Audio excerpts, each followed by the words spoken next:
on. Cause chaos is here.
Wait, I want to go check those release notes.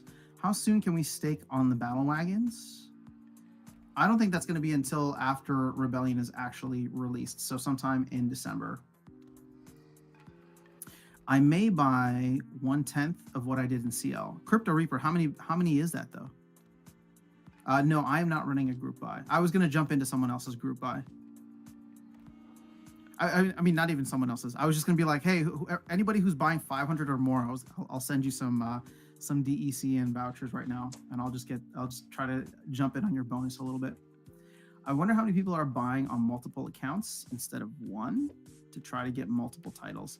You know, I saw that conversation happening. I don't know, Virus. It's a good question. Very good question. All right, let me see if I can catch up with the rest of the chat, and then I know the thing is going to be starting soon, right? Do they have a live stream set?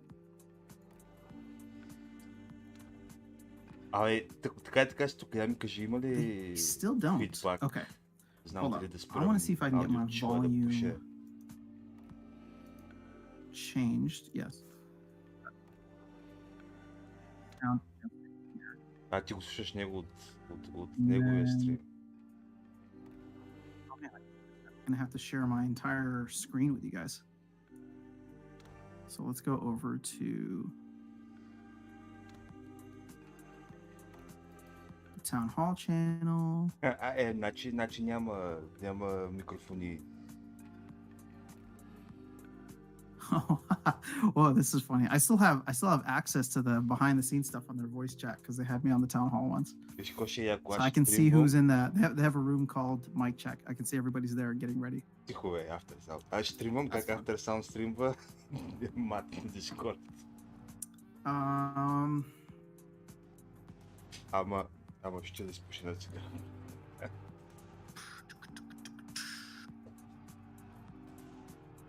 I thought that they would have a YouTube thing going. All right, we're gonna wait and see because I would much prefer to just hop into YouTube. Oh, here you go, Rebellion launch party. Boom.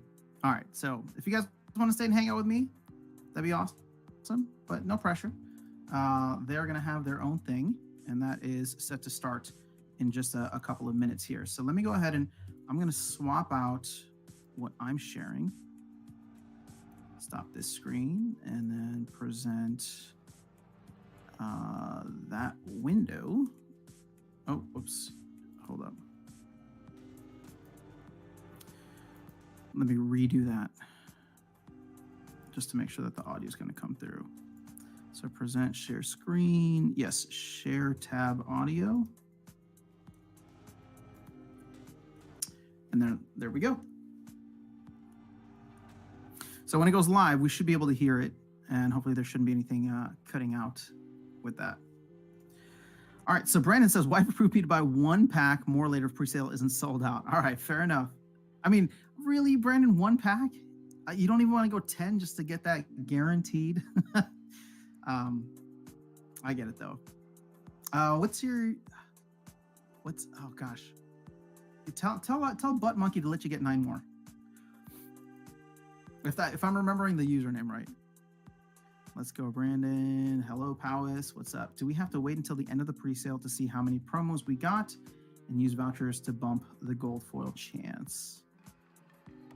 Yeah, I think that's all going to be much later. What's the packs per BCX for? What's the packs per BCX for? Oh, Grimberg and Smith. G Smith. Oh, actually, he's already got a nickname, G Smith. It's 10 packs per BCX. Other stream with Matt starting soon. Jackie, once again, thank you so much. You are amazing and appreciate your support. 9 minutes away from the Rebellion pre-sale. Can you guys hear the audio? Joining us, everybody here. You can. I'll just mute my mic. You know, celebrate the pre-sale and talk about the upcoming set, the new mechanics, whatever stuff people want to hear about. We have the illustrious Nate on the call.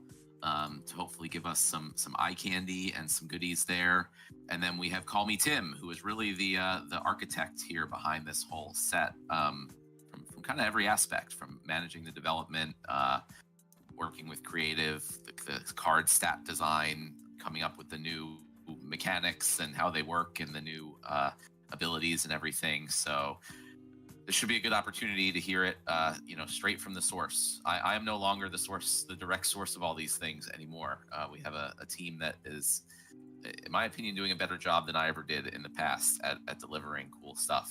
So you'll get to hear from them here. Call Me Tim. I think you click speak on stage on Discord to come on as a speaker there. It's like should be at the bottom of the main stage area. So we're going to kind of give everybody a few minutes here to shuffle in to the audience before we kind of get into the real meat and potatoes of this. So I'm going to ramble on a little bit for a couple minutes to buy some time. But, obviously the Rebellion pre-sale is what's going live today in about 27 minutes. So that means you'll be able to purchase packs. You'll be able to transfer them. You'll be able to sell them. But you won't be able to open them or start using the new cards or any of the new mechanics until the general sale and the Rebellion release, which is scheduled for December 5th. So we have about a month and a half before you'll actually be able to put these guys to use. The benefit, however, of buying during the pre-sale versus waiting for the set to be released is that there's multiple benefits. First and foremost, there are not one but two promo cards that are going to be available for purchasers during the pre-sale stage. There's the legendary Mantaroth and a rare Grimbarden Smith card. You can see the stats of those in the shop on the Splinterlands website right now. So the legendary will kind of work similar to the legendary promo airdrop cards from previous pre-sales, like Dr. Blight. But we also added the rare Grimbarden Smith that's like much more easy for players to get. So you just have to buy 10 packs during the pre-sale. For every 10 packs, you will be guaranteed one Grimbarden Smith card. So a lot more players can participate and get some extra benefits by participating in the pre-sale. Not just the whales, but there's more. There's going to be a leaderboard. So you can kind of compete with each other to see who purchases the most packs during the pre-sale period. The top 6 people that place on the leaderboard are going to help design one of the legendary summoner cards for the set. That's been, the legendary summoners since beta have kind of been the main draw of most of our sets, from Prince Renin to Yodin and Llama to Astral Entity and the ones in Chaos Legion. And I think, it's hard to say for sure, but I feel like the legendary summoner cards in this set, which has new mechanics and things specifically focused on summoners, might even go above and beyond the excitement of things like Yodin and Llama and Biz Kitty here. Hopefully the balance will be a little better than those cards. But the general new things that they bring that you can only get from those legendary summoners should hopefully elevate them, and just the whole set in general. I think opening a pack and getting one of those guys is going to be a really big deal. And the top 6 people or accounts who purchase during the pre-sale are going to get to design those characters. So that could be your design, obviously working with Nate and our design team in tandem. But that could be kind of your character on that card, the biggest card of this set. And then in addition to that, we didn't want it to just be the top 6 people, which is out of reach to most people, including myself, probably. So we also have exclusive titles. So the top 30 people that place in the pre-sale leaderboard are going to get the Dawnbringer title, which I actually said on the I forget what the show is called. There was a show that I did on Monday night with Bebe Omega and Steve R82, and I said I was planning to buy 2,000 packs, which is, I got my DEC ready to go to buy the 2,000 packs, but I kind of forgot about the titles thing a little bit. So now I'm like, well, let me see what it takes to get into the top 30, because I do kind of want that Dawnbringer legendary title to go with one of my land plots there. Although I still think I'm keeping the Burninator title in game. I don't think you can beat that one. But ranks 31 to 100 on the leaderboard will get the Defiant title, and ranks 101 to 250 on the leaderboard are going to get the Rebel title. So, I think there'll be pretty good opportunity for a lot of players to get into at least the top 250 on the leaderboard, pick up one of those titles. Titles have been, pretty valuable. They're relatively rare in the game. They're very useful on land. So I think that's a pretty big bonus for buying during the pre-sale. Obviously, we have 4 really cool new abilities, but the super exciting thing for the set is the summoner tactics, which I know we've talked about a lot. But like I said, I'm buying some time to get some more people, everyone have a chance to get in the stream before I turn it over to the real crew here, Nate and call me Tim. to talk a little bit more about it. But the summoner tactics, as I've mentioned a bunch of times, in my opinion, is really just taking the game to where it needs to be as far as like engagement, player agency, and gameplay. We've already been planning to do that for a long time with items and spells for land, but we were able to get it in earlier through this in a small way. Obviously, the spells are going to add to this a lot, but in a small way, players are going to be able to start testing out this new mechanic using the new Rebellion summoners. So having play tested a bit myself on our QA environments, it adds so much more fun and interesting mechanics to the gameplay. I'm really super excited about it, and I hope that it also gets players even more excited than you already are for land, and kind of the real ultimate value behind land is these new type of cards in the game. So I'll stop rambling for now. We're almost 10 minutes into the stream. You want call me Tim? Do you want to jump on first and talk about the card design a little bit? Yep, sure. Can you hear me? I can hear you. All right, cool. I mean, you said a lot already, right? Like, so we can talk about the new abilities, which I think the new abilities are going to be really interesting. We've already talked about multi-element summoning, which is going to be really interesting. We talked about that a little bit more, and tactics. All those mechanics, I think, are going to take this set to kind of new level of interactivity, level of agency for players. So I'm really hoping that it really makes the game even more engaging and rewards clever play in figuring out how to leverage these abilities to the fullest extent. But also, we're just looking at just kind of the set overall and balancing and trying to set ourselves up for not just this set, but kind of sets to follow. So you'll see some more subtle pushes that will kind of telegraph, I think, where we're going to be going with the sets, not just in Rebellion, but in the future going forward. Mostly around balancing, but also really focusing on trying to give each element its own identity and things that it's particularly good at, and especially being able to marry the things that one element's good with another element that's good at something else. Again, I think it'll bring new tactics and more player agency to the game. Yeah, I mean, do you want to talk a little bit about the process you went through to do all this? Because I feel like it was a lot more involved than the process I had gone through in the past, and hopefully that will eventually show through, when the set's released. Yeah, I think it was really more building on what you had already done before, but trying to double down in some areas with having the extra kind of capacity and time to be able to do so. So, I mean, it's a very statistic kind of driven approach for a lot of the balancing. It's looking at which abilities are available, at which levels, at which leagues, how prominently they're available, kind of stat distributions, and just kind of making sure that where there are holes, they're intended to be holes, where there are gaps, they're intended to be gaps, because those holes and gaps lead for, again, more interesting decisions and tactics.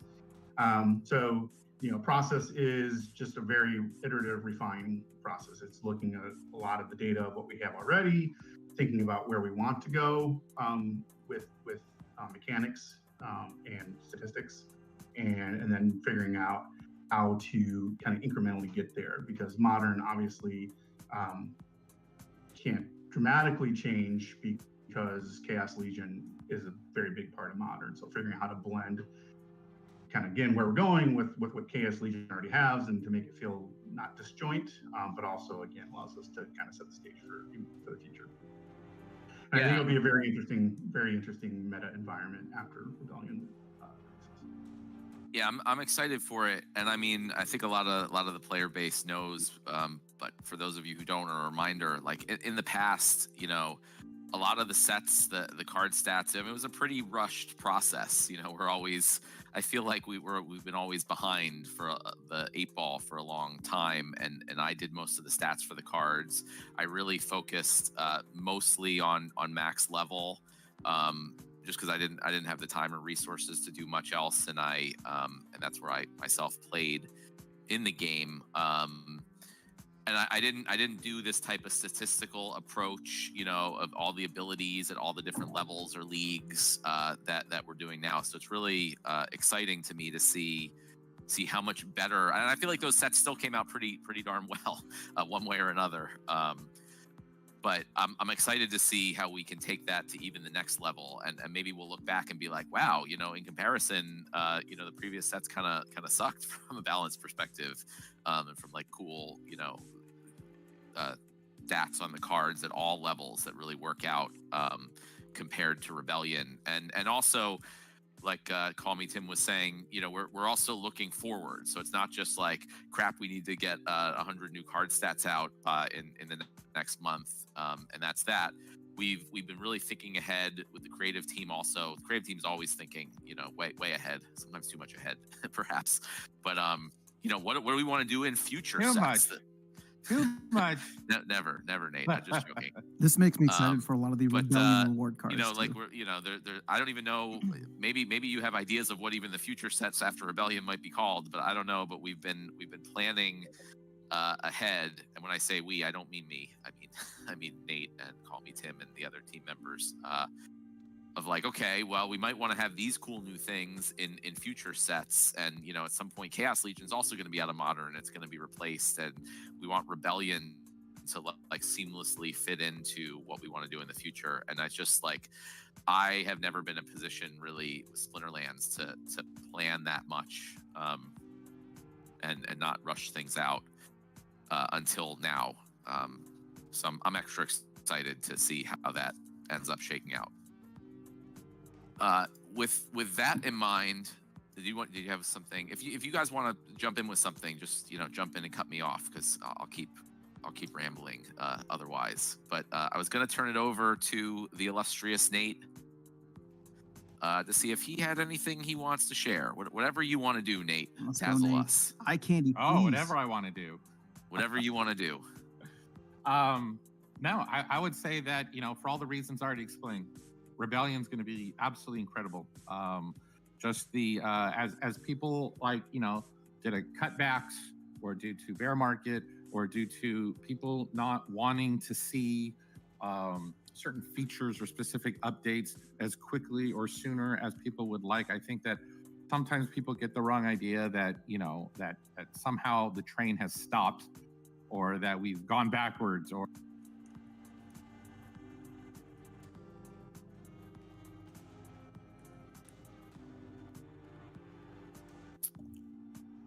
did that cut out for anybody else? not at all. Oh, okay. I mean, I can attest to the fact that That was weird. Sorry Bob about and that. Biz have been If it was my fault, I didn't know. you know, working hard to make sure that all the balancing and all the considerations and all the analytical stuff that needs to make this this set really just engage is all that work is happening. It's been happening. Same thing with art direction and frames and all that. Those of you with us a year ago with Splinterfest knew, like what Matt pointed out. We've been working towards this for a while now. At no point did the train stop. I realize that, you know, sometimes people don't see what's happening behind the scenes, and so they make certain assumptions about, well, you know, nothing's happening. It's like that meme where you got the stick and the guy's like poking it, like, do something. It's like, well, first of all, it seems like we've been doing quite a bit. Like we constantly do updates, like every week, every couple weeks, and there's been huge advances made in our ecosystem. Some of them are DeFi related, and now that we're finally getting around to, like, okay, we built this infrastructure, this foundation of strong Web3 DeFi tokenomics. Now let's start looking at the gameplay, and I think that we probably caught people by surprise. We're probably like, yeah, with Rebellion, we're adding new game accounts. They're like, what? That might have came out of left field, and I think that's only served to create more positive sentiment. So no, when I look at the test server and I see everything Bob and Biz have been working on, and same thing with Melon Man, with Ulid and all the devs involved. Antioch has been working on the pre-sale page, and Cryptomancer is starting hard work with the conflict stuff. I mean, the team is really not just getting the job done, but passionately so. Like, I think even on a meeting earlier today, we were talking about, well, you know, when can we expect conflicts? And we're like, well, as soon as possible. And it's like it's not like we're trying to like, you know, drag our feet. We're like, Matt made a point earlier in an internal team meeting earlier. It's like, look, chances are you guys are going to go fast because you want to play this too. And that's true. It is so true. Like most of the team members are players, and we work passionate and hard and try to get the stuff done as beautifully and as fast as we can, because we, honest to God, are creating a game that we want to play ourselves. And sometimes I think that gets lost, you know, perhaps by the players or otherwise. We are players too. So with that in mind, I'll share a little bit. I'm trying to find something cool. Well, I just finished talking about conflicts. We could talk about that because I think that's directly related to perhaps the pre-sale, as we're like 13 minutes away from the timer hitting 0. I want to point out the fact that a big benefit to the pre-sale, huge benefit, is grabbing up the promo cards, sure, and the leaderboard prizes and all that stuff. But a really big benefit in my mind is also, just like a couple days ago, I was trying to get my Dark Energy Crystals and my vouchers in the game. And I was doing that with my family. And we were like trying to prepare in advance, 2 days in advance, to make sure everything's in line so that when the pre-sale goes live, we can push the buy button. Same thing for the general sale, because when the general sale happens, are you going to have all the cards ready? What if we are able to pull off Conflicts launch right when the general sale starts? No promises there, but if we can do it, we're going to do it. And so will you have the cards ready to put in your battle wagons and go to war with the heroes of the rebellion? Are you going to be able to take advantage of getting that progress bar moving? And so Tyler, who is, I think, HTT on Discord, has been working hard on trying to get the designs for that out.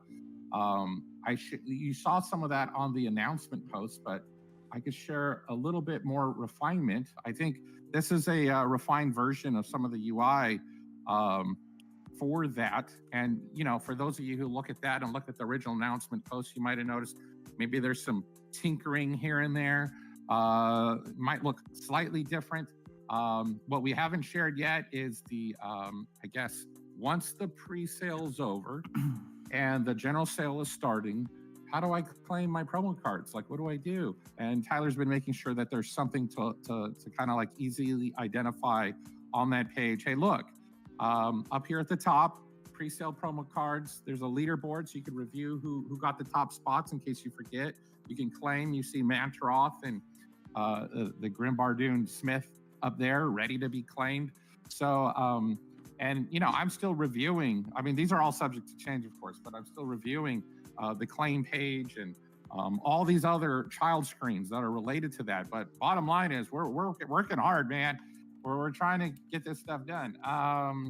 What else we got here? I think when it comes to tactics, we're playing with, like, you know, how's that going to look? How can we make that look as polished as possible? Some of the, I hesitate to even share this, but because this is very rough draft. This is very rough. But we're trying to make it so that, again, no promises. This might not even make it in, but eventually sometime, I mean, people keep saying Battles 2.0. How can we improve the production quality? How can we make it so that we are very proud to share links on social media and otherwise? How do we get our friends and family to look at the game and be impressed by it, and not, you know, apologize for maybe the way it looks, because it hasn't changed much in 5 years. It still looks very similar to what we launched with. And so this might be an opportunity to kind of work a little bit on that. What I'd like to see, and again, no promises, is something to where the arena feels more like a battle mage arena, not for a scene from Gladiator where it's dusty and dirty and bones in the corner and people are screaming because they're like, you know, shield and armor and weaponry. These are two mages squaring off. There's magic in the air. There's runes. There's wards to protect the spectators. So if a fireball goes the wrong way, no one gets hurt. So in that regard, you know, we might start off nice and easy before we embellish and refine and iterate to make it look more and more polished. But, you know, this is kind of like a prototype of, you know, some of the tinkering that we're doing. We are also working on backgrounds so that it looks more and more like an arena. Oh, Maybe that we actually can looks finally get to really cool. animation at some point. These are all I mean, just wild, really cool. crazy. When Matt says creative's thinking way in advance, that's true. Maybe we do it too much. But we do try to prepare all the artwork, all the vector and raster artwork and the imagery and everything that we prototype or visualize or conceptualize is all with, hey, can this be animated? Hey, can we support this with sound effects and music and this and that? Can we do this? Can we do that?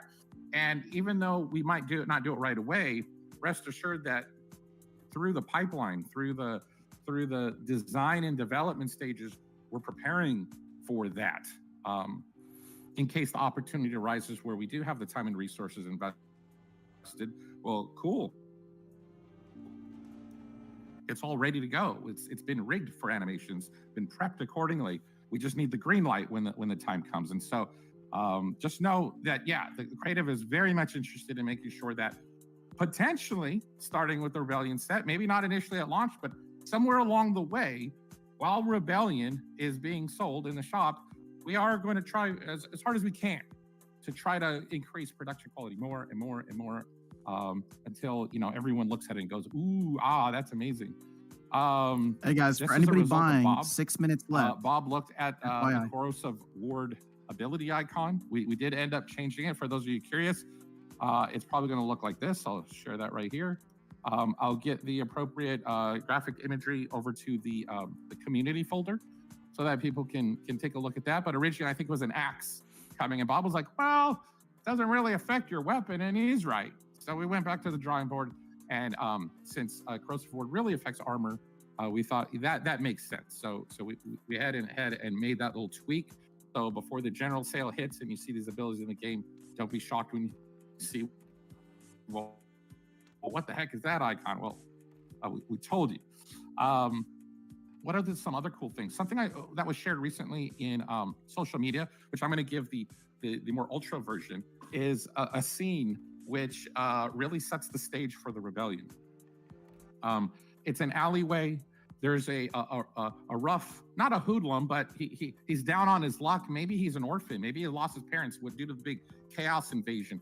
Regardless of what his backstory is, you can see that the city Legion guards are coming at him. They're approaching him probably with malice and malice. Chances are this kid is probably either going to be killed or sent to the jail. And it's no surprise why, because behind him, he seems rather proud of the fact is inscribed the word Vonok. And that word, I think, really more than anything else, sets the stage for what we're trying to do here with Rebellion. The Splinterlands have been invaded. They have been conquered. They have been subjugated, and they are currently oppressed. 5 years later, there are whispers. There are people grumbling, and for the first time in thousands and thousands of years, all the numerous splinters and factions and different groups who were at odds with each other have decided to kind of like come together against a common threat, which is this empire, which is Silas the Rift, which is his second in command, Mantaroth, one of the that Minotaur, one of the legendary promo card during the pre-sale, which you can only get during the pre-sale, by the way.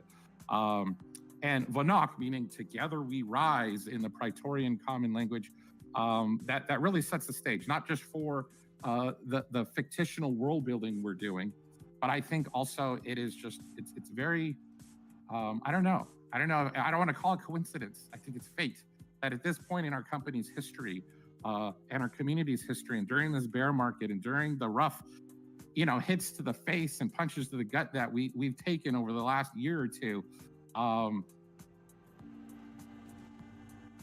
think we all see, the bear sentiments are kind of starting to fade away and being replaced with a sense of excitement, a sense of eager anticipation. And I think that, a lot of us have started to stop looking down and start looking up, chin up, with a fierce look of determination and eye of the tiger, just like the kid in that artwork. And I think that is, that's cool to see. I see that happening in the community. I see that happening internally with the team. I think that this is a turning point. All right, guys. So, for everybody buying, we're it's 3 less than minutes away 3 now minutes. from the Yeah, countdown hitting 2.5 zero. minutes. I could always share a Don't get little bit lost with more Nate. after we've gotten through that. I Oh, figured there I we better go. pass the baton back to you, Matt, in case you wanted to, like, do something cool as we count down here. All right. I mean, I definitely liked hearing and seeing all the stuff you've done, Nate. Now that I'm not as directly involved in all the day-to-day, I often don't get to see or hear a lot of this stuff until I'm on the streams with you, just like our player base, which is fun for me also, because I like being a part of this as a player. Hey, their stream is on a 15-second delay from my stream. But yeah, we have and you a guys might couple be delayed minutes on my left. stream, so just go And we'll straight see to the what website. happens with the pre-sale. Obviously, there's assuming there's not a quick sellout, there'll be 30 days that the pre-sale is going to be open. Should be till November 17th. So players will have that time to compete for the leaderboard and get their packs. Again, assuming it doesn't sell out before then. And then it will go into the actual release and general sale scheduled for December 5th. So not too far out here. And I know Nate talked a lot about conflicts. I'm sure everyone probably knows what he means and what conflicts are, but that in case anyone was wondering, that's the new mechanism for getting the airdrop cards. We talked about how exciting I think this round of legendary summoners are, the player design ones, and those are going to make up the bulk of those airdrop cards. So you're going to need to participate in the conflicts by using your cards and using your unopened packs. All right, 1 minute, less than 1 minute. If you guys want to put your predictions in to earn those on cards, how many we sell in 1 minute, you're going to want let to me know, or just make put sure it in you the have chat. enough for I'll that send some also. vouchers to the winner. And you can pick them up on the market too. You don't have to buy them during the pre-sale, but the more you have right at the beginning, the more points you'll be able to get, and the more airdrop cards you'll ultimately be able to get. Yeah, it looks like we have less than a minute now. Thank you, Ron. So maybe we'll take a moment of silence here. Let everyone get their DEC or in credits 1 minute? and Guys, I'm talking about vouchers 1 ready. minute. The vouchers need to be in your in-game wallet, not on the SPS chain wallet. All right, I'm gonna keep their stream up. Like I said, I don't necessarily expect a very fast sellout here. So I'm hoping 10, that 9, while that 8, would be nice, it'd be 7, great for everyone 6, to have their time 5, to get their packs 4, that they want. 3, 2, That's a we'll good see. question, Matt. Okay, How I'm would setting you my timer for 1 minute. define Let's the see. pre-sale as a success? Like a rousing, you'd be like stoked if we sold this many packs Here over we go. the course of the pre-sale. I'd say even if we get to it would be great. And I've said before, even if it's a low turnout and a low sale, I think that'll Where be does it show good the because purchase? it'll allow us to really over deliver. So I'm gonna stop talking as the countdown has Bam. hit here. It looks like it. I think the form popped up on my screen. All right, so hold on. I'm trying to look at the leaderboard. I'm gonna buy right. some right now. All right, I'm looking at the leaderboard. 16,000. And I have 26. Oh, seconds I was left. Let's very see what stupid. happens. 77,000 within the first minute. And I did not unlock my keychain. All right, 15 seconds, guys. 15 seconds left to finish out the first minute. I'm timing everything here. I better check mine. Everyone had 98,000 a chance within to the get in a first little minute. before me. Well, I remember 7, my 6, convoluted password for that. 5, 4, 3, 2, 1. Okay, I'm gonna hit refresh, and here we go. 115,000. All right, I got my 2,000 in the purchase in. first Let's see. minute. Let's head back to the All right. screen here. As usual, I mean, knock on wood, but so far it was a smooth experience for me. Really, again, I just have to say, such a credit to this team, because those of you who have been around a while, which I think is most of you here, remember how things were like, 2 to 3 years ago or more. When we would do 132 these already. pre-sales, and it involved sites crashing, errors, mistakes, problems, and I take the blame for pretty much all of that. And it just goes to show how much better our team is at this. Just how good a job, how smooth it's gone. Dude, it is smooth as butter. Like when it went down to 0, Wait, I think this It is was like- separated out. bam, it was there. And then while we've been talking, I mean, how many did we sell? Like we're Wait, nearing what 149 purchase, but there's also 150,000 sold while we're talking, 17,000 and like for bonus. not a glitch, not a bump, just like it's just like the packs We're are over 150 disappearing, and fail, it's right? like it's almost too smooth. You almost like you want that much traffic to cause some vibration, like oh no, the thing is like to cause the excitement, but it's like wow. I mean, if I refresh, I wonder how many we've sold so far. Oh, I just got logged out.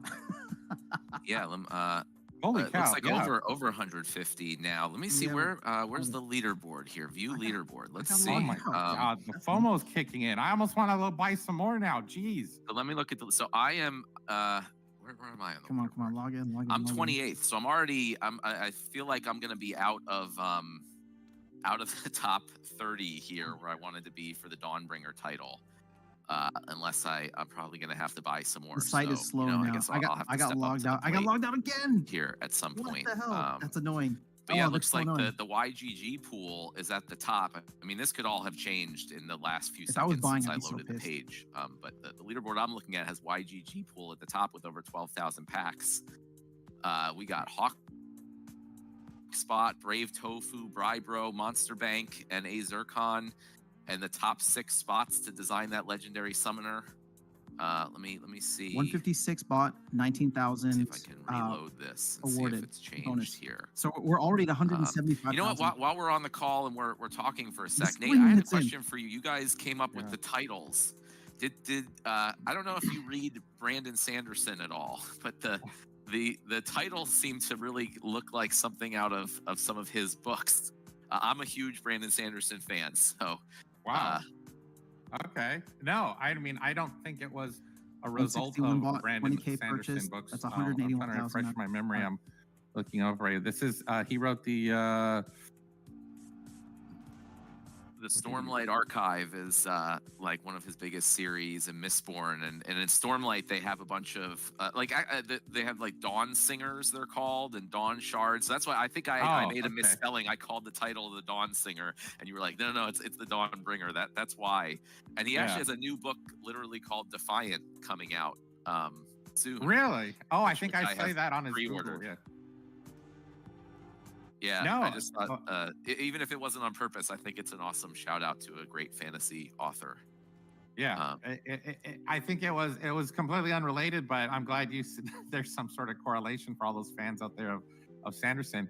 I think ultimately the concept had been if you were participating in any way, whether it's in the underground or on the streets, or you're just helping with supplies, or you're getting your weapons ready, you're a rebel. You're taking up the cause. All right, officially, but if you're trying to do it openly, you're doing it overtly. You're literally walking down the street with a big neon sign saying, "Hey, I am against the Empire. I'm going to bring this puppy down. Let's go." Then you are the Defiant. But it's and if you are one of those mythological heroes of the Rebellion War that everyone looks up to and respects and says, "Whoa, the bards are singing song of your deeds," then you are one of the Dawnbringers. Yeah, we'll go check brought the dawn with you. You brought the dawn into this dark time. So that was the overall thinking behind those titles. I love it. I think it's great. Even an inadvertent shout out to that is fantastic. I see a message in chat that I am out of the top 30. So I'm gonna I guess I have to take some more DEC out of the liquidity pool. I've been providing liquidity for a long time.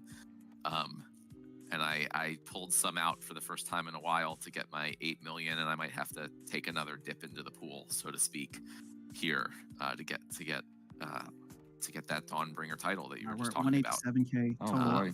Yeah, I'll be lucky to get a Defiant. I'm falling down the rankings there. Crap, dang it! I almost want people to stop buying packs now. You can always get them secondhand. You know, that's always an option.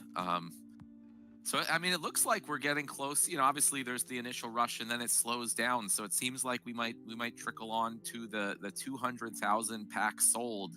You know, I was saying what I would consider a successful sale was half sold over the whole 30 days. And I'm sure as we get towards the end of the sale, if it goes for 30 days, there'll be a little bump up there at the end. So I already consider this a huge success. And like I was saying before, like I actually in some ways want people to buy fewer packs because that's going to allow. I want to get back to the situation that we had with Untamed and Beta and Alpha, where after they were sold out, everyone felt like crap. I should have bought more packs. That's certainly how I felt for all of those. We lost that with Chaos Legion, unfortunately. I still hope we can get to the point with Chaos Legion at some point where a $4 Chaos Legion pack seems cheap. But I'd like, it wouldn't be a bad thing for Rebellion to be undersold. And then a year from now, it's going to be gone, guaranteed. There's the guaranteed 25,000 burn starting at the general sale every day on December 5th. So, by the end of 2024, Rebellion will be sold out. And it would be fantastic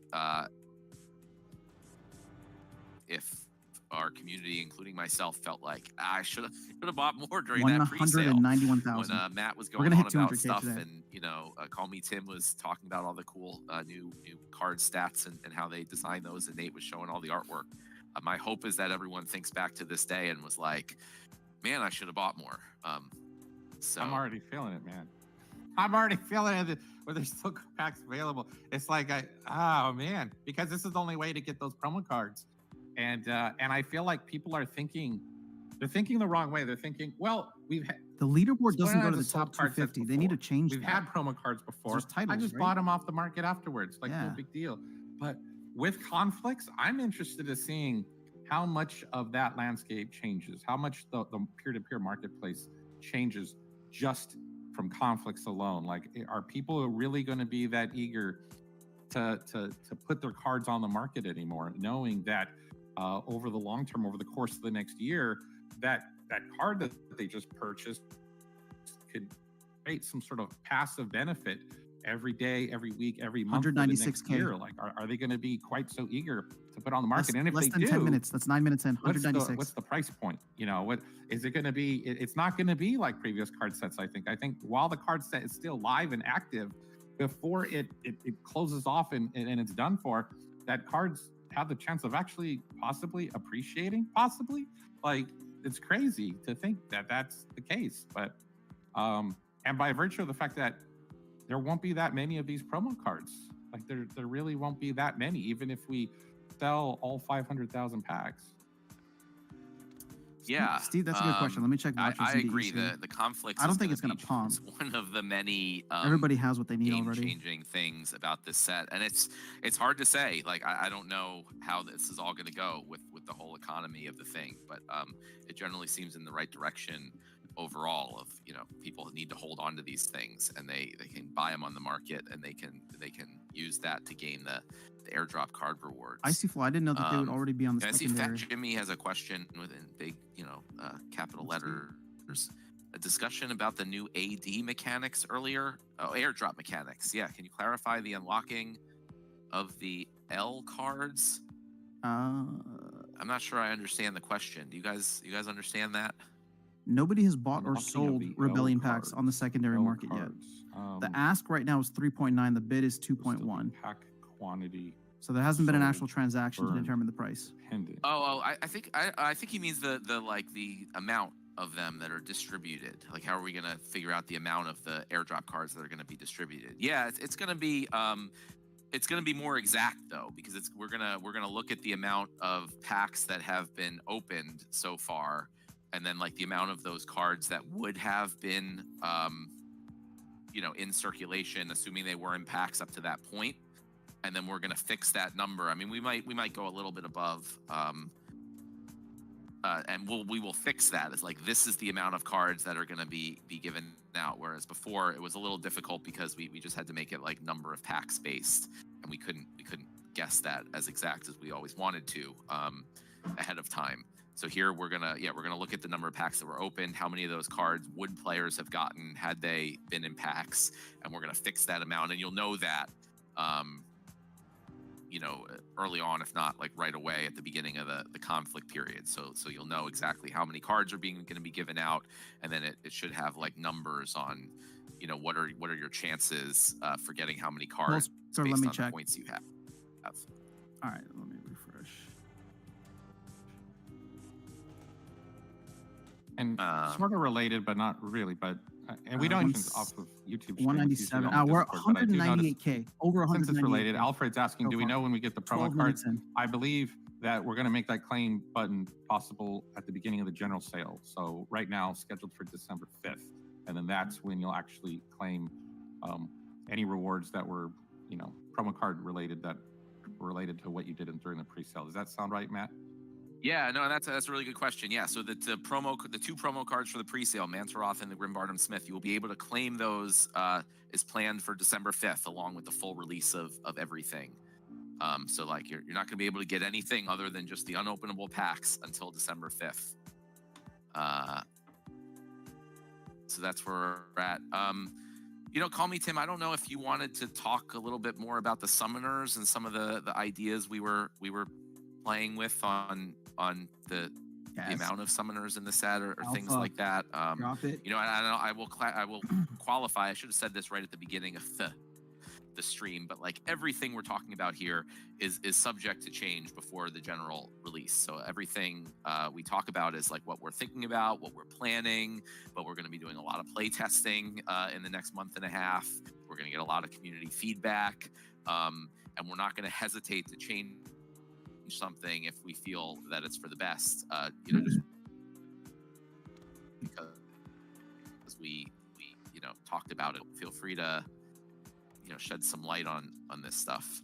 We are at 199. Yeah, sure. So, I mean, I think closing it on 200K. I think the team formation, team creation is going to just level up significantly in Rebellion with all the summoners that are available. Between, just real choices between, are these summoners the right thing for this particular situation, or existing summoners the right thing for the situation? Very much so, balancing so that all summoners still are very playable and have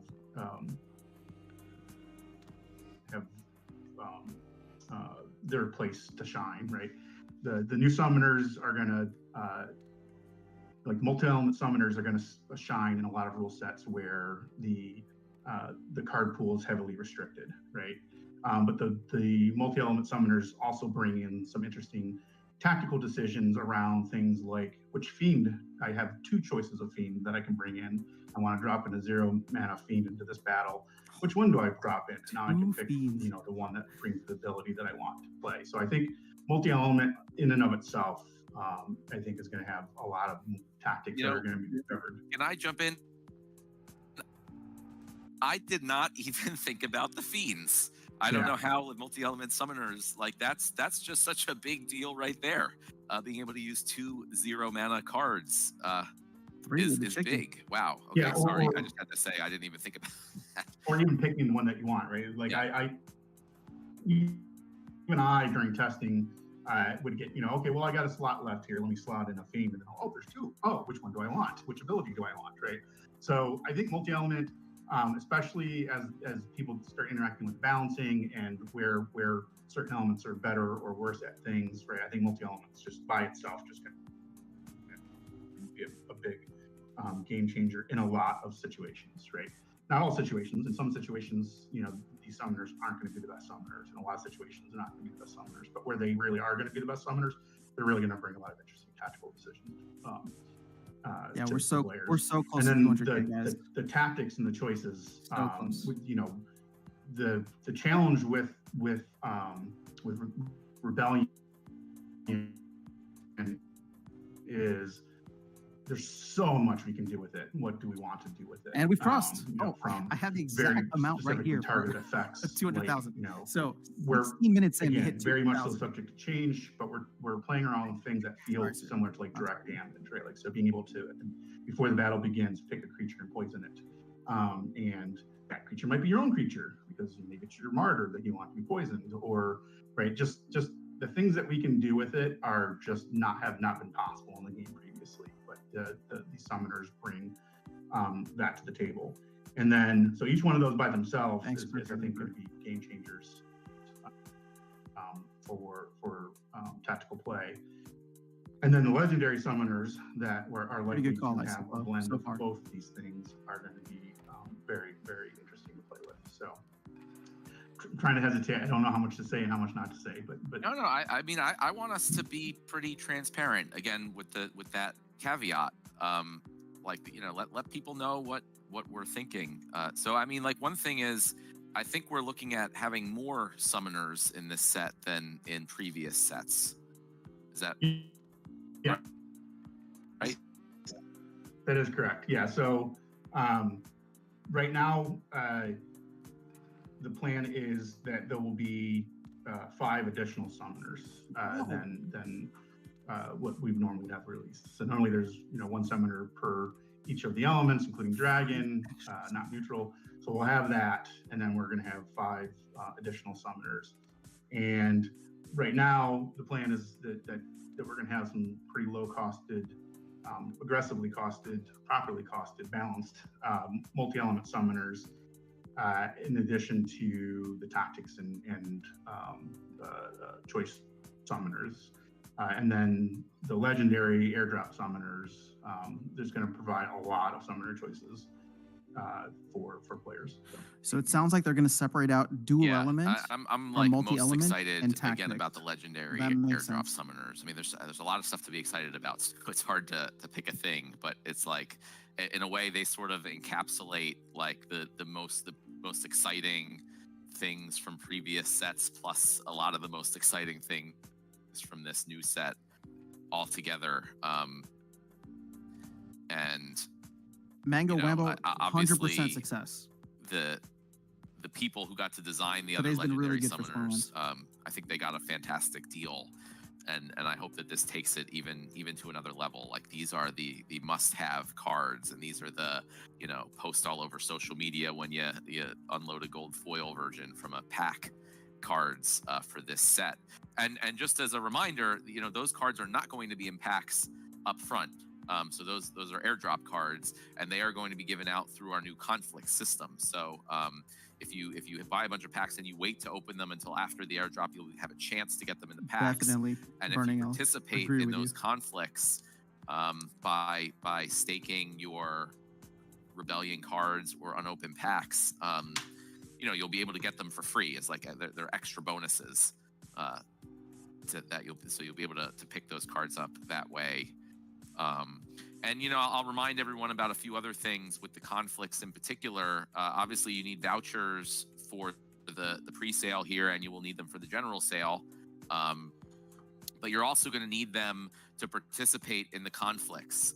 And the more you want to participate, the more vouchers you're going to need. We're not going to make it too cumbersome, but that it's just another one of those uses for vouchers. If you want to get special stuff, if you want to get promo things, if you want discounts, that's what vouchers are for. And then there'll be another opportunity to use vouchers to give yourself better chances of getting gold foil versions of the airdrop cards too. So we understand and hear the community, and we see in our own stats sort of the oversupply of vouchers that there's been for a long time. But now we're going to start kicking all the new stuff we've been planning into gear over the next few months, really, including land.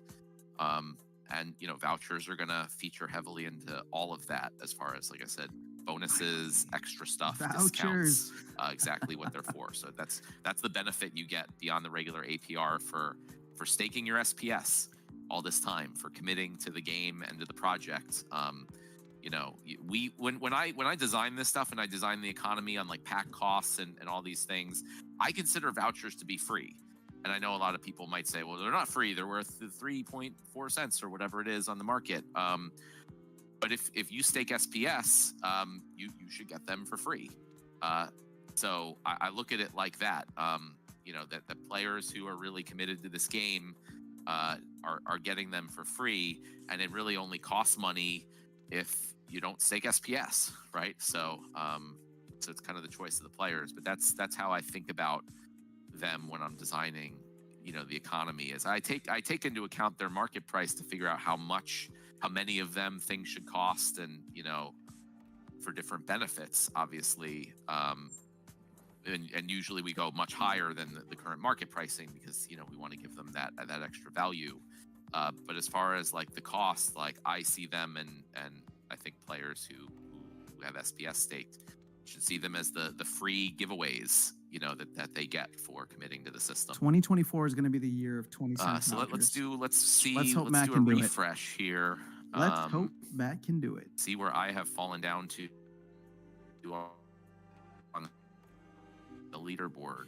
All right. I Somebody gotta should wait comment till on their after we're stream done or with the somewhere that call, they need like to I said, update the to leaderboard. We are at take some stuff out of the liquidity pool, 202,000, almost to get 203,000 more packs. packs. in I don't total. want to like be futzing around with hardware wallets while I'm trying to talk to all of you. Looks like I know. I had to take stuff out of liquidity pool for to get enough vouchers. I didn't have enough vouchers. I gotta have vouchers in liquidity pool too. Yeah, well, like we were just saying, got to get those vouchers, Nate. It sounds like you need more SPS staked. That's what it sounds like to me. What's funny is a lot of the community have been like, "Oh, we need to like diminish the voucher supply. How much is going out and all this stuff? Too much inflation for vouchers." But like, I feel like just this right here, we already just vacuumed up like all these vouchers, and then it's probably not going to stop there. I bet we come up with a lot of cool ideas over the coming months to where those vouchers, you guys think you have a bunch. You probably don't have enough. So we'll see how that goes.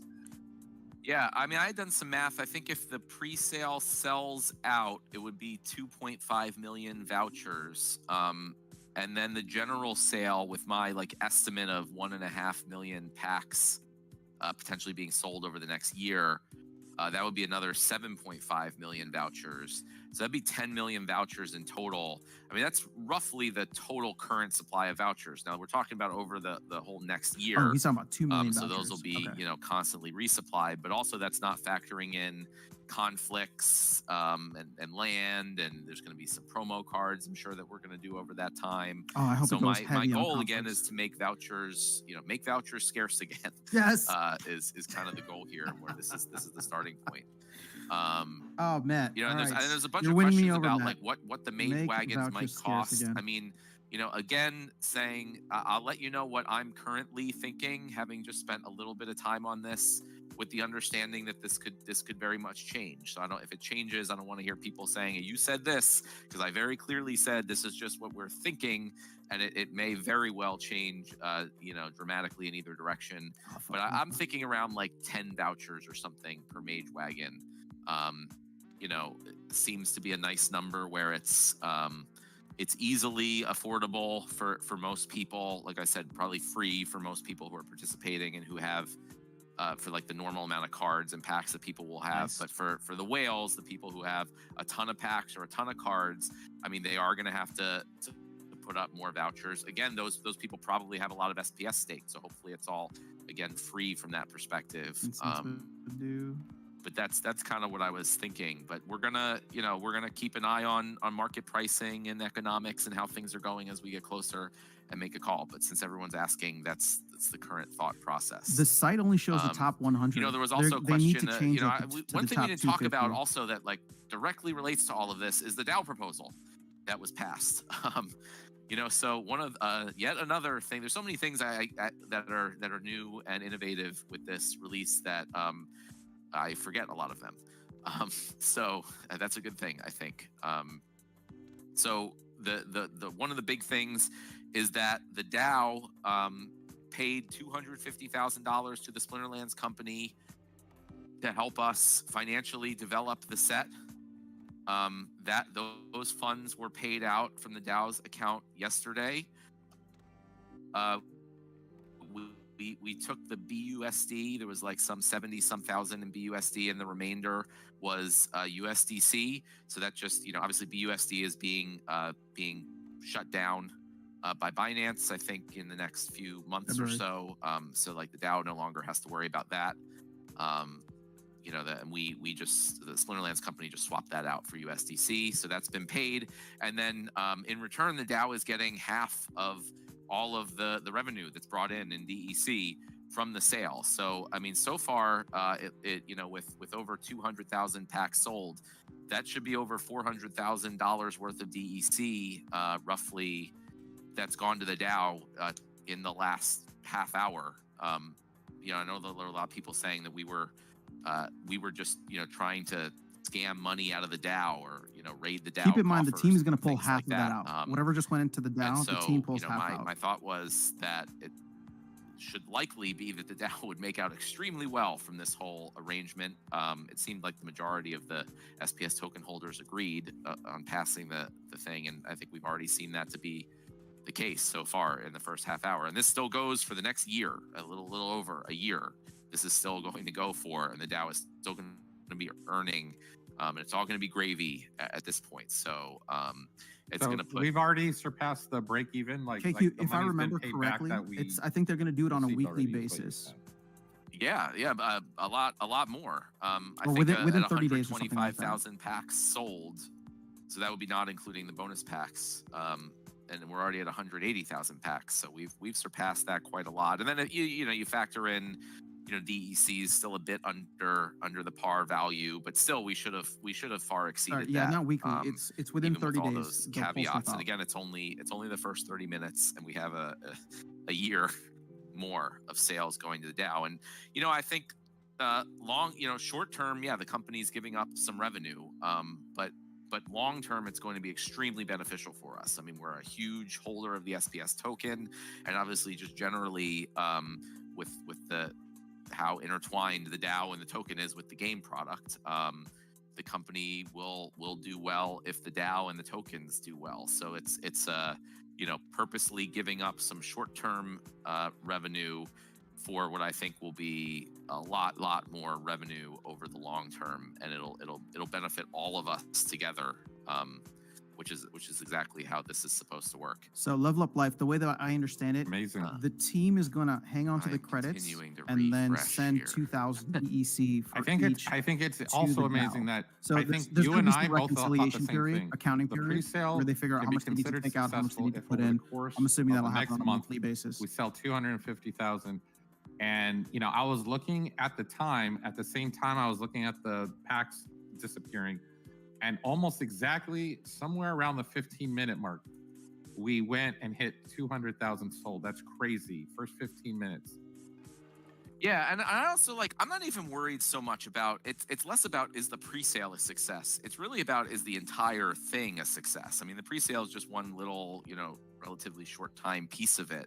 And we're not ultimately going to know if the whole thing, the entire Rebellion set was a success. I think until well after it's sold out. So we're not going to really know until we're into 2025. And that's when I think we'll be able to say, definitely No, Steve, I didn't. it I was a stayed strong. success or not. I mean, obviously there'll be milestones along the way, that the release and how everyone receives the new cards and the balance and the new mechanics and tactics, the new airdrop mechanics with conflicts. I mean, all those things, obviously we can get a sense for how it's going. But it's really, like I said before, I want this to be a case similar to our sets prior to Chaos Legion, where you just saw so much FOMO on those last days as it was selling out, and then the resale value and the demand just keeps increasing on the secondary market after it's sold out. So that's when you can really put a stake in the ground and say, yes, we did this correctly, and it's we created value over a long time period for our user base. Like, that is my metric of success, and you need a long time period to really see if that plays out. So we're right at the hour mark for this stream, so I think we're gonna have to call it for today. But this is a super exciting, well done to the team, just fantastic job of setting all this up. The tech, everything worked.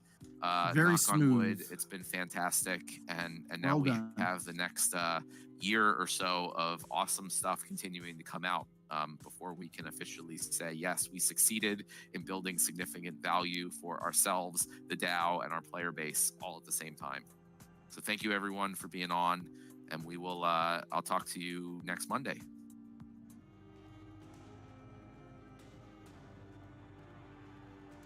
Well, hello guys, everybody that stayed through the whole opening event in a way that not opening, opening ceremony. Let's say that we were not opening anything, but it was an opening ceremony. So, Rebellion pre-sale is now live. Almost let's put it in a in a glass half full. Almost half of the packs are already gone. I know we're not there, but I mean, a good, I think 40% are gone. And potentially we're waiting for a big buy from Crypto Eater if he's true to his words, what he was saying in Math chat earlier. So there's that. We can see us chasing the halfway mark easily, easily. And even if not, 200,000 bucks gone in 15 minutes. That was awesome. Not unexpected, but awesome. At least by me. So now that you've seen, guys, the pre-sale commencing or starting, what are the new predictions? Are we selling out, or are we going to stall now and no more packs are going to be sold until the end of the month? Let's see. Let's measure the temperature in the room, as they say. I don't know who they are, but they're saying that.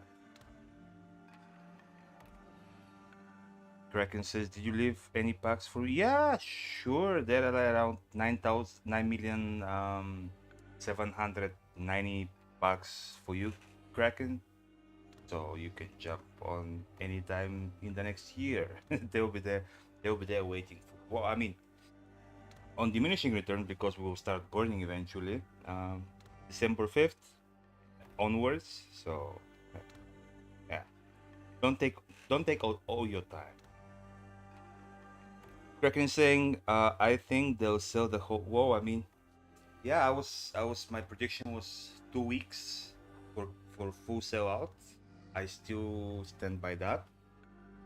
I would like to be pleasantly surprised in it selling before the second week is over, but I still have no doubt in my mind whatsoever that we may not sell out.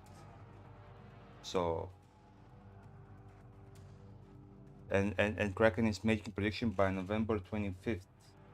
Well, I mean, yeah, by November 18th, because that's when it ends anyways. Or you're saying that even if the pre-sale doesn't sell, you're saying that by November 25th 500,000 will be sold? Okay, I mean, that means you're not quite confident it will sell out. But yeah, I mean, I'll also be happy to hear from other people. Not that we are so many people here, it's the Bulgarian Mafia and Kraken, but still, I mean, it counts. So, all lives matter, right? Kraken saying they'll only sell till November. Well, the pre-sale is for the pre-sale is for 1 month, 30 days. And since today is October 18th, I'm thinking until November 18th. Or November 17th. I don't know where those 30 days fall in. But yeah, as you see here, we go back.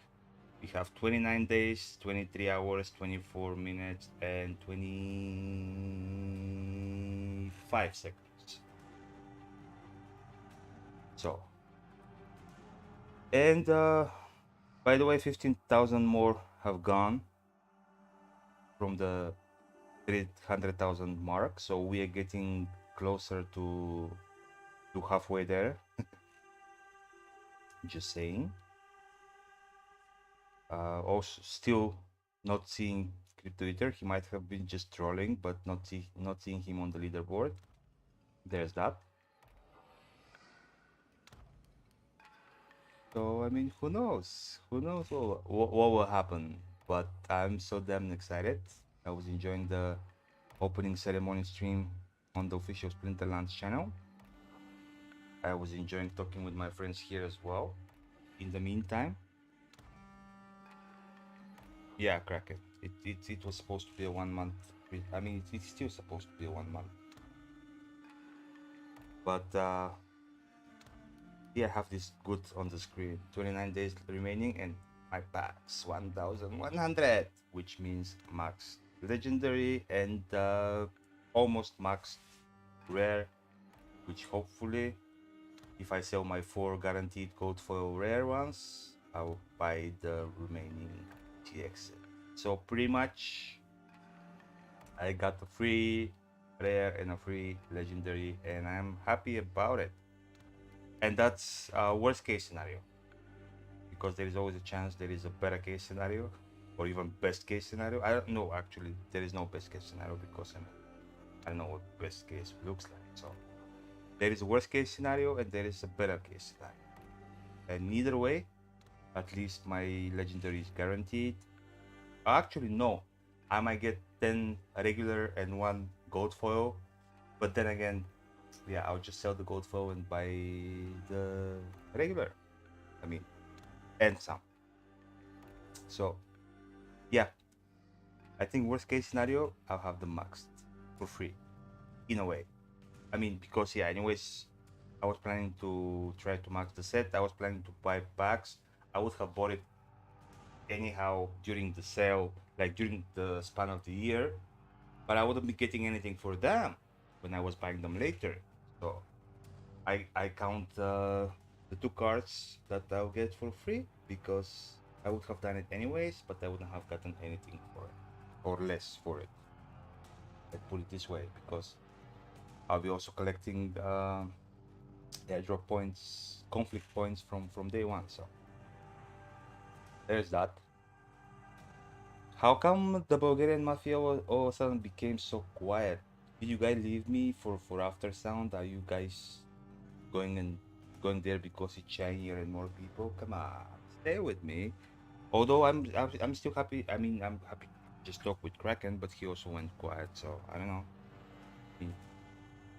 I'm on stream for you guys. So I was hoping after such a hype, we'll just have fun and talk and I don't know. I mean, you do you, but Ghostly here, Kraken is multitasking. Well, I mean, good at least to see that 2 people are listening to me and replying. Just looking at Discord. Okay, then I guess whatever you're multitasking with Kraken, you can keep us updated from there, and Ghostly can keep us updated from Discord, I guess, and I'll keep you updated from the website. And teamwork is dreamwork, so I dig it.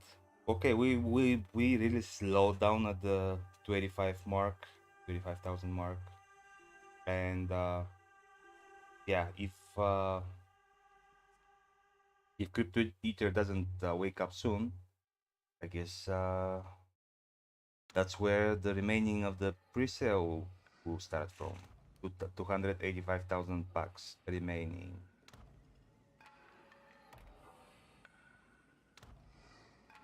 Kraken says, I now want some preview of cards. Oh yeah, definitely. And I was hoping for some alpha leaks today on the opening ceremony. That did not happen, but it's okay. I mean, it was a hope nevertheless. And this will keep us excited. I mean, they can just drop them little by little, like drop by drop, so people get continuously excited.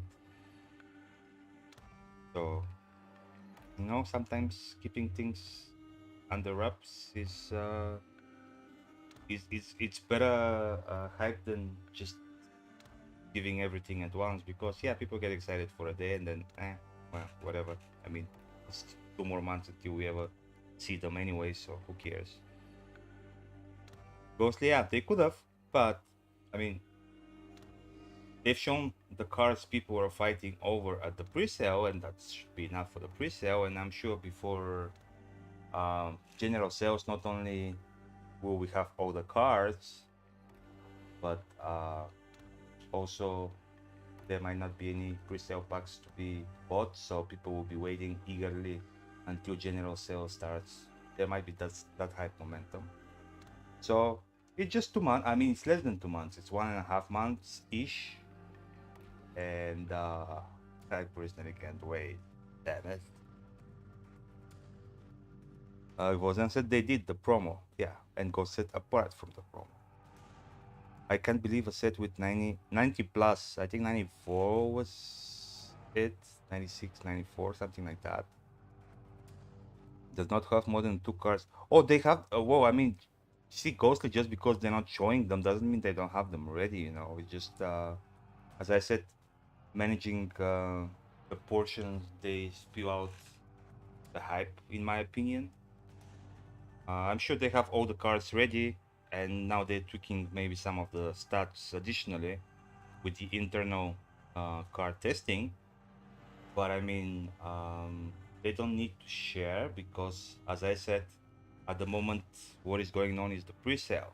So they have shared the incentives of participating in the pre-sale, and that should be enough for the pre-sale.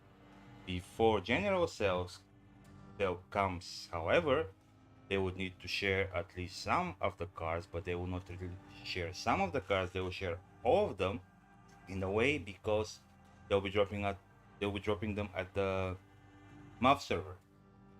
So I'm sure you're aware that the moment they do that, the internet is going to be flooded with images of the new cards and strategizing and theory crafting and whatnot. So that will be a huge excitement for the general sale. So I'm not mad at them not showing. I mean, I was hoping, but I'm not mad at them not showing any other card, and I think it might be a good strategy. I don't know.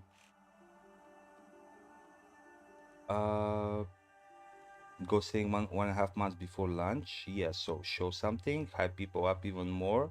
That's how you do rudimentary marketing. Well, I mean, yeah, but then again, they need the biggest excitement for general sale because pre-sale does not need more excitement than this. They put all the benefits people are getting for the same money they would be buying packs in general sale anyway. So whoever is not whoever does not care for the benefits, which I just don't get it, but maybe yeah, people don't have the cash now and maybe they'll have it later and maybe they'll, you know, they are still thinking about it, whatever it is. But once general sale starts, which is when most of the people that are not planning to participate in the pre-sale go, before that they need some hype, and the only hype they can get is revealing the full set, I would guess. I don't know. Just speculating and sharing my opinion. And yeah, don't give me that Web 2 crap, please. Hearthstone. Who cares? Where is the Hearthstone? My heart is. You saying that my heart is cold as stone? You saying that I'm heartless? You know that I don't care? Come on, man, don't do that to me. My heart is not of stone. Ghost is saying when they announce a new expansion, which they did today, by the way, then they start getting different influencers to review one card every other day. No, well, they do them. I mean, they're paid influencers anyways, so you know. And I'm sure they announced the new expansion because they were like, oh no, Splinterlands is still in the spotlight with their pre-sale. We cannot let that happen. We have to try to compete with them, and that's why they're trying to compete, man, to stay relevant, to stay in the game, because they see they're going down. You know, they're going down. Was anything? Is there any packs on the travel decks yet? I haven't checked. I'll check now. And before that, Kraken was saying you would review a card, baby, wouldn't you? Yeah, well, I mean, I would have if I knew, but I can review. I can review actually two. You know, there is one. I think one legendary. There is like this legendary. Oh my god! And it has a new ability. It has True Strike. It has Blast, and it hits twice. Once with his shield, and one was with his whatever melee attacks he's using, and he has Protect. So in melee only battles, he will be smashing everybody around. Plus he has the repair. And there is this guy that reminds a combination of several other guys, but he's super defensive. Like he's defended against all kinds of attacks. He's immune to poison, which means Dr. Blight doesn't face him at all. And then he also repairs his shield, just you know, casually, just like that. Plus, both of them are neutrals, so you can play them in whichever splinter you want. Plus, there will be options to play two splinters at once, so you can, you know, smash them with healing, and especially maybe, you know, even if not, you could play it with Kitty, and then all the attacks go to most of the attacks go towards him, and then you can have dragon and any other element that have healing, and maybe there will be some new healing in the new set as well, and some repairs and whatnot, some resurrects, and then nobody can go through this bad dwarf, let me tell you that. So those are 2 card reviews. There you go, for free. Oh wait, then I was asking about packs. I don't even know how they will be. Okay, Rebellion, I know now. Nope, nope, none on sale. Oh, there are some on sale, but no, nobody have bought yet. So the ask is 1170, the cheapest one. The most expensive buy is 815, so kind of like 3.5 high spread. So I guess nobody wants to buy at 11.70 and nobody wants to sell at 815. So, but the orders have been put in, just no execution as of yet. Yeah, I mean, really, selling doesn't make much sense at the moment, but what do I know? So the ask is 351, which is weird. But I guess, yeah, it was cheaper for people that were having this before it was at this height. So again, but there are like only 350-ish cards for sale, and half of them are like, more than half of them are like on a stupid price, like $7. I don't know who buys $7 cards on Hive Engine when they can buy them for like less than 4 on the website. There's that. Do we have any movement here? Did Crypto Eater wake up already? Well, apparently we went below 285, so, but that doesn't seem like he had been awakened. Somebody awake the Kraken, and I don't mean our Kraken, the other Kraken that is going to eat some crypto. Hey, it was supposed to be showing where it was. Okay, 58. Okay, so some people have jumped. 2 people have jumped over me. That means still some bigger buys are going. Well, I mean, if you count 1,000 bucks as big buy, but yeah, bigger than 1,000, 2 bigger than 1,000 buys have gone in. But I don't think any of those was Crypto Eaters. I'm expecting him to be somewhere here, you know, between Baby Omega, YGG, and Brave Tofu. But maybe he was just talk. Not treble. Okay, let's catch up. Hey, catch up.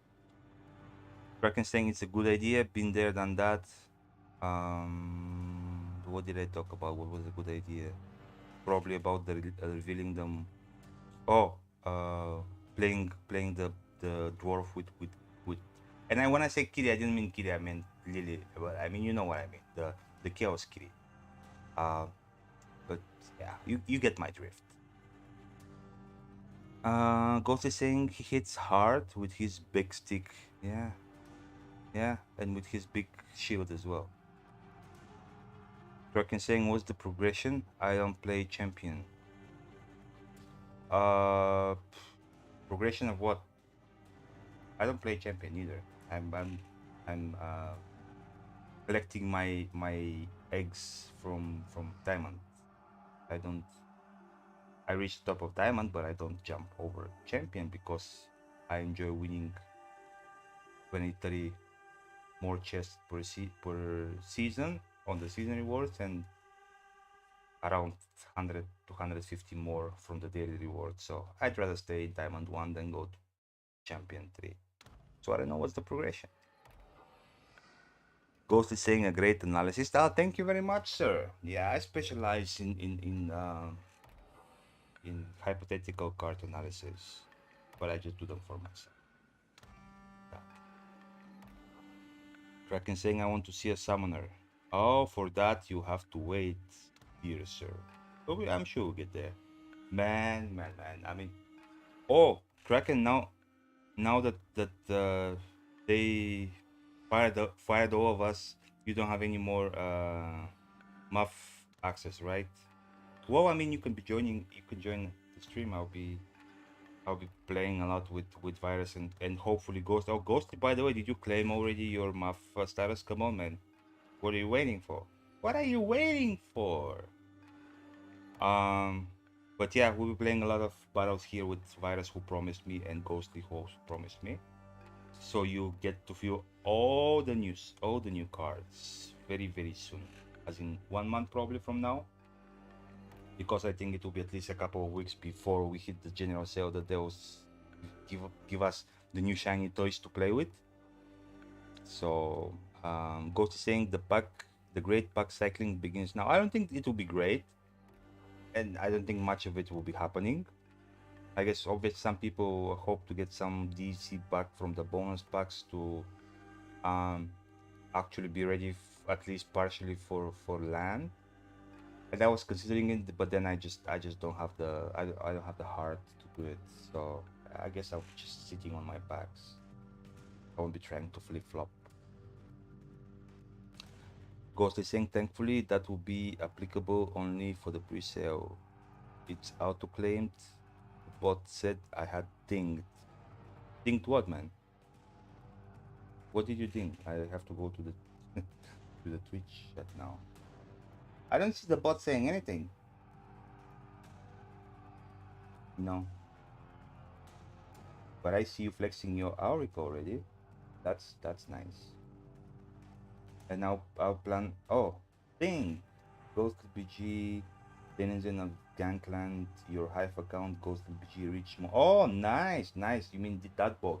Well, congratulations and welcome to the Big Boys Club. Enjoy your stay. And the salt. It comes with the salt, with a big huge bowl of salt. So you have to be ready for the salt as well. But enjoy your stay nevertheless. Let's see. Okay, we're getting close to 280. For whatever it's worth. Nice. No. Nice. Something like that.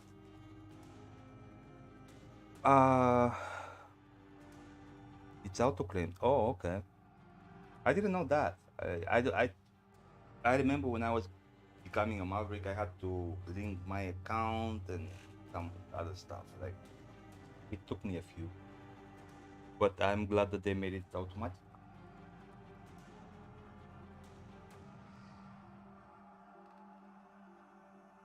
And there's that. And there is that. And we have whole 5 people on the stream, and 3 of them are actively talking.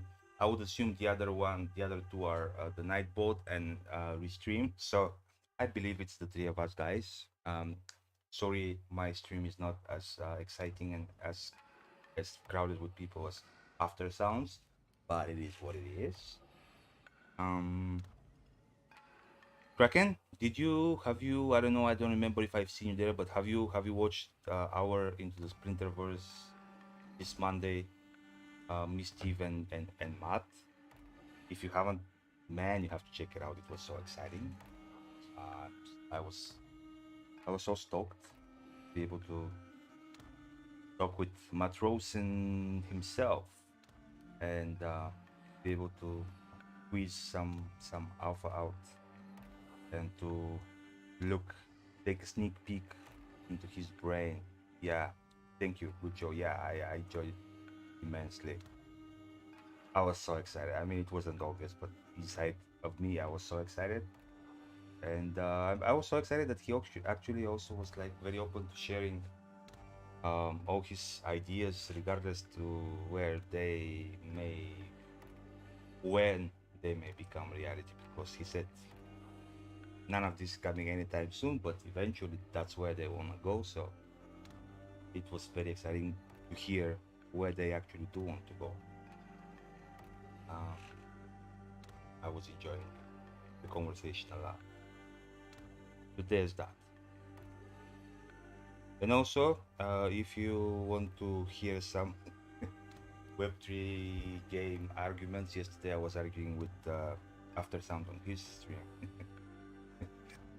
Well, I mean, it wasn't exactly an argument, but we were just discussing stuff. But we seem to have been on the different side of the coin. But it was an interesting conversation. It was like, I think it was more than an hour, or at least felt like it was more than an hour. I'm not sure.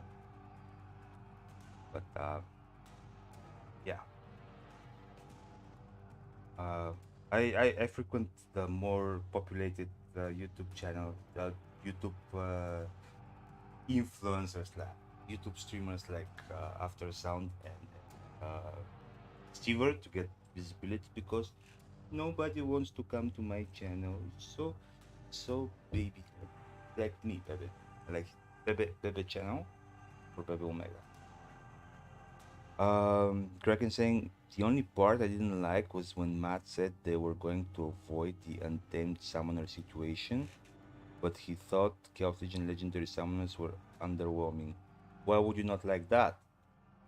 I mean, it was supposed to be more or less power creep with this set if they wanted to sell anything, so I think it makes sense, but they just said that they will try not to go to the untamed heights when powering up the summoners. They will try to keep it somewhat balanced so they don't completely obliterate the Chaos Legion legendary summoners. And at the end of the day, he thought, yeah, his idea and his desire was to make it so certain cards are really, really, really powerful in a certain niche rule sets, like not like Kitty that you can just play everywhere and have no concerns whatsoever, but still something that in certain scenario, in certain rule sets will be like devastating. So yeah, I think there will be some power creep, and I think it's normal, and people may not like it, but at the end of the day, each and every set that comes from now on, they'll have less and less PP. They will be with little PPs from now on, so they have to get their power creep from somewhere else, like driving a Porsche or a Lamborghini, you know, like the middle age crisis of men, stuff like that. So I mean, normal, man. They have to be powerful and out there if they wanna get the ladies. Kraken is saying, are we still talking about Splinterlands? Kraken is saying, well, we'll see how that looks like. Balance just worries me. I'm stuck for now with Saki and Chaos Legion summoners, I guess. Well, first of all, they're not Saki. Second of all, there will be, I believe, still limited people with Rebellion. I think majority of modern players will be Chaos Legion Rift Watcher based, and I don't think you're aiming for champion, and I think that's where the majority of the Rebellion cards will be anyway. So I don't think it's you have to be worrying about the balance. I think there are enough good cards in Chaos and Rift Watchers alone. Would there be meta changing cards in Rebellion as well? Probably, but that still doesn't mean that if you're well set with your Chaos Legion with some sprinkles of Rift Watcher, doesn't mean you won't be competitive, at least up to gold, maybe even some diamond. And Kraken saying, which I find not bad, but simply can't compete against Untamed. Well, I mean, yeah, now you don't have to anymore, and that of itself, like, yeah, actually, to be honest, yeah, what balance are you afraid? Like, I mean, there was the Untamed that was probably even more powerful than the Rebellion will be. So that is out, and you get something that is okay. There will be some power creep, but it's still worse in a way that there is no kitty, and even the airdrop summoners, they'll be dropping in half a year from now at the soonest. Like, they'll be dropping way into 2024 to be worried about those, and those were the ones that Matt was saying he will be hoping that they can get the balance of getting them exciting in a way that people would want to make a tattoo on them, but still not something that obliterates every other one. So I think there's nothing you need to worry about. I think still there are many unknowns, and still you have a lot of time to play. And by the time the first legendary summoners start airdropping, by that time you might have found some stashed money and might have bought some packs from Rebellion and might have been better situated. So, and you have also, I believe, some land. Maybe from there you have made some DC from the liquidity pools and whatnot, and maybe you're better prepared like 6 months down the road, and then you don't have to miss on those summoners neither. You know what I'm saying? For example, I'll be opening all my cards from day one, so I guess I'll be having to buy more packs when those summoners are released, because I doubt that there'll be the cards that I'm staking will have enough conflict points to get me maxed copies of those. So yeah, I'll be starting from scratch, when almost from scratch. Well, I mean, I still hope I'll be having some BCXs, but pack buying, yeah, I have to start pack buying around 10, if not sooner, to try to get some of them in the packs as well. So I won't be coding any packs.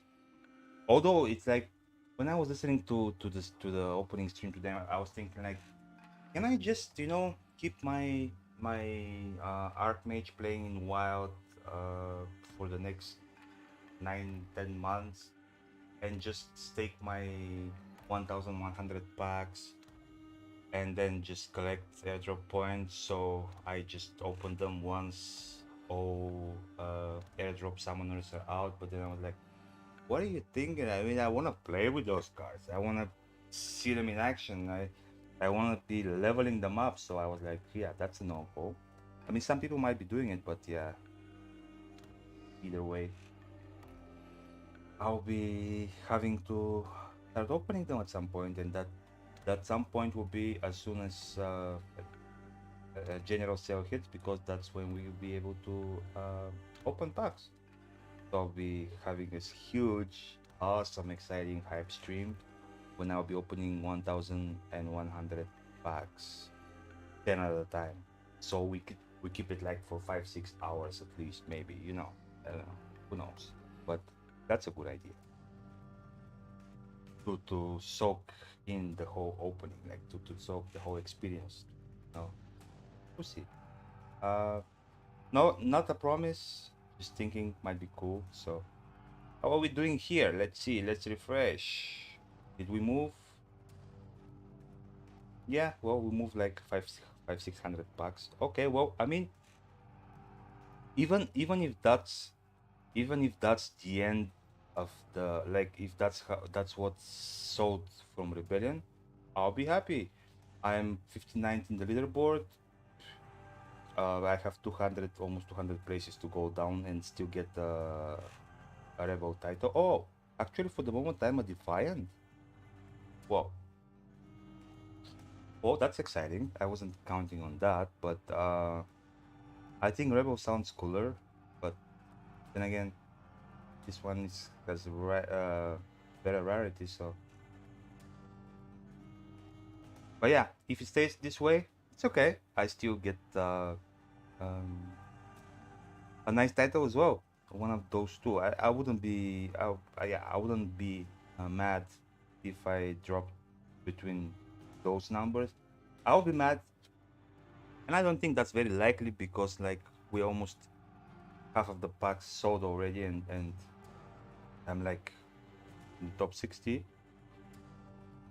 and supposedly if there is a sellout, it will come from big accounts mostly.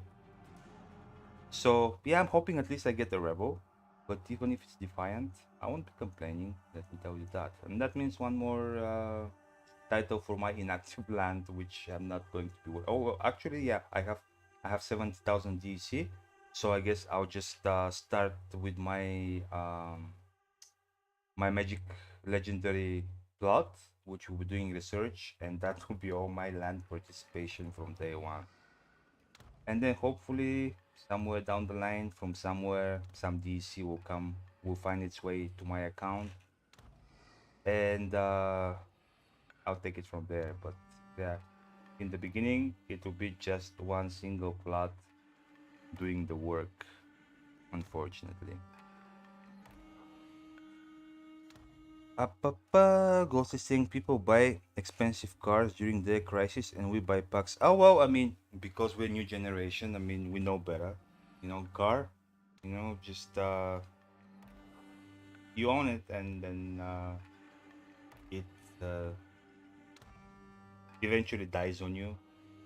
While the packs and the cars live forever. You can leave them to your children if you have. I don't, but I mean, I am thinking, who shall I donate? Maybe I should just when I feel like, if I can time my passing, like if I feel like I'm on a deathbed, maybe I'll just you know, adopt a kid and give him all my Splinterland's future, so somebody can benefit from it. I'll see.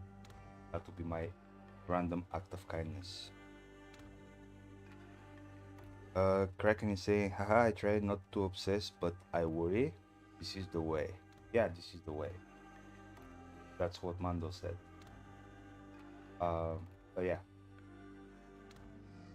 Man, have I been talking a lot? I guess I have. You guys are still here, and you're still quiet, which means like you're listening to me very careful, because you like what you're hearing, I would guess. But we're down to 280 almost. I mean 280 and a change, but still. Let's see if there are big movements in the top. Nope, still looks the same. Let's see if Matt made his way back to top 30. Nope, he's not in a hurry. But well, he was at 2,300, so he was like somewhere like it was 7, 8, 9 people like with the same amount over here. And sometimes it was showing him the top 30, sometimes it was showing him out, but now he's definitely out, since the last one is with 2,323 bucks to throw him. Yes. But yeah, he's not done buying, I would think. Again, I don't see Crypto Eater just yet entering the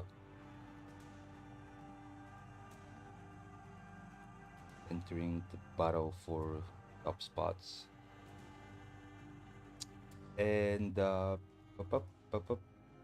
wow, Housewife for the win is only at 3.5. Remember the burning events when they, who, he, she, whatever, whoever it is, when they go all ham to win it all. Now very, you know, mellow performance, at least for now. I'm expecting a lot of play around these 6 spots when we near the sellout, because as you see, the numbers are very, very close. Like aside from the first place, which has almost doubled than the second, like, and even say, but the last 4 spots, you see go down like 3. Everybody, like, let's say 17 people, they can just buy 2,000 bucks and jump into the game of winning a spot for creating a summoner. So yeah, that will be an interesting battle, if when I think will unfold. But exciting times, guys. Exciting times. We're about to cross below 280,000 available.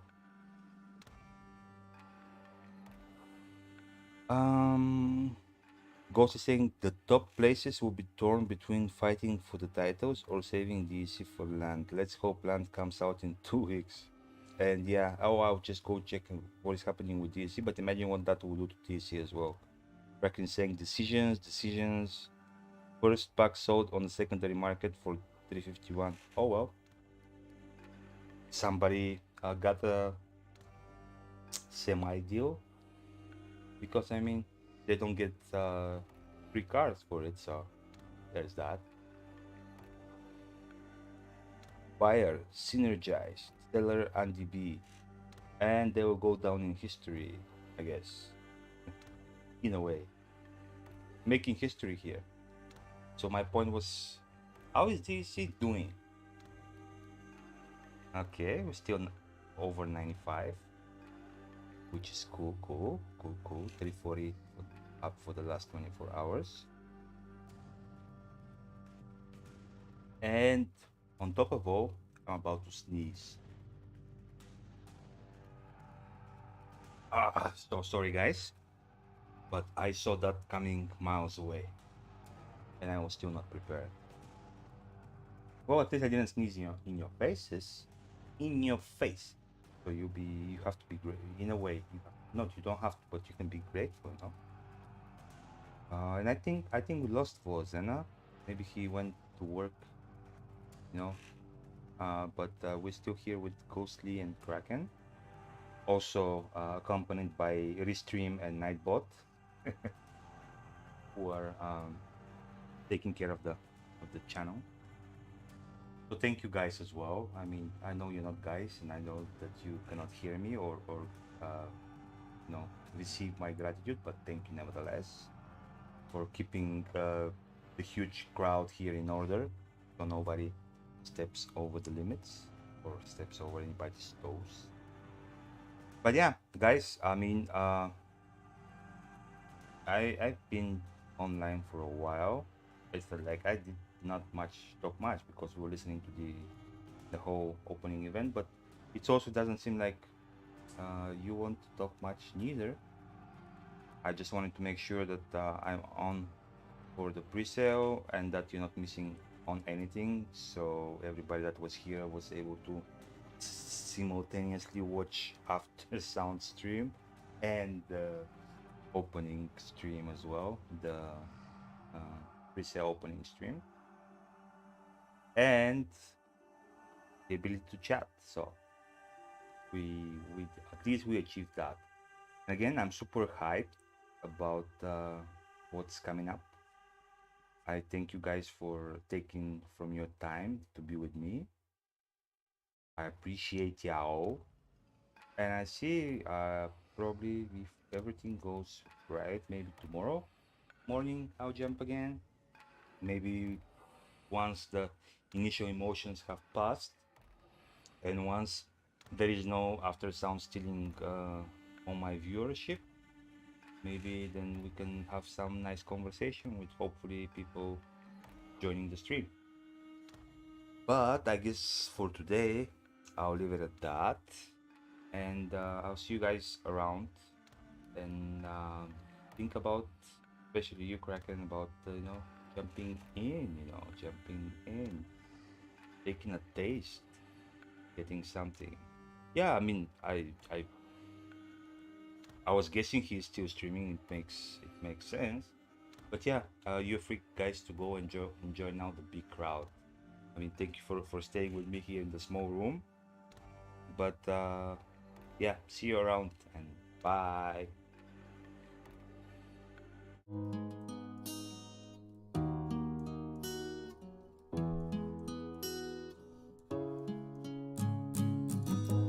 The time age has spoken, the future has been made clear. The dark lord has broken all hope and turned it to fear.